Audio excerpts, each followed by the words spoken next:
Et bien bonjour tout le monde, j'espère que vous allez bien, et aujourd'hui dans cette nouvelle vidéo, je vais vous apprendre à faire des boutures de votre mûrier. Alors cette méthode va vous permettre de faire des boutures et les réussir à quasiment 100%. On va voir les erreurs les plus communes que font les gens quand ils font des boutures. Donc avant de commencer, qu'est-ce qu'une bouture? Alors une bouture, ça permet de faire un clone de votre plante, c'est-à-dire de réaliser une copie à l'identique.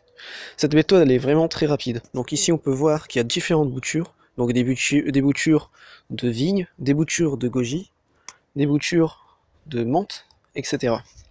Et on va voir la méthode la plus efficace. Donc la méthode la plus efficace ici, en l'occurrence dans notre cas, il s'agit de boutures de mûrier.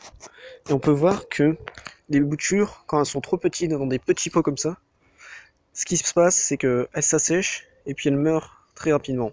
Donc ce que je vous conseille, c'est de faire des pots assez grands. Et quand vous faites une bouture, il ne faut pas prendre une petite branche, il faut prendre une branche assez épaisse et assez conséquente. Pourquoi?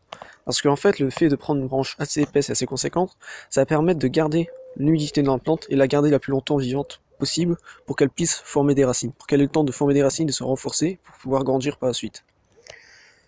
Donc ici, je vais montrer un exemple de bouture que j'ai découpé.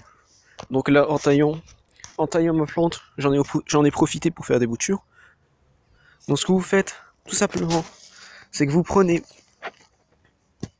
un pot. Alors la moitié de la bouture elle sera enfoncée dans la terre, l'autre moitié au-dessus de la terre. Donc par exemple ici j'ai une branche. Je vais vous montrer les étapes. Donc par exemple ici j'ai une branche. Ce qu'on va faire, c'est qu'on va la couper juste en dessous de ce rameau.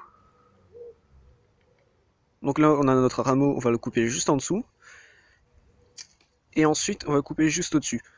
Il faut retirer toutes les feuilles et tous les bourgeons. Comme par exemple ce bourgeon là, vous le coupez. Tout simplement à extrémité. Il est très important d'avoir un bon sécateur bien aiguisé. Car si vous utilisez comment dire ça, un sécateur qui est mal aiguisé, ça va plus déformer la plante et ça risque de la faire pourrir. Donc il faut avoir un sécateur bien aiguisé. Bien sûr, votre bouture, vous pouvez très bien la faire dans un pot comme moi ici je le fais, parce que ça permet de le déplacer et de retirer facilement les boutures, mais vous pouvez aussi très bien la faire sur le sol. C'est ce qu'il y a de mieux le sol, parce que ça va permettre de garder l'humidité, ça garde l'humidité plus longtemps qu'un pot. Donc on peut voir ici, j'ai réalisé plusieurs boutures. Donc j'ai retiré la partie haute, j'ai découpé, puis j'en ai mis plusieurs dans un même pot.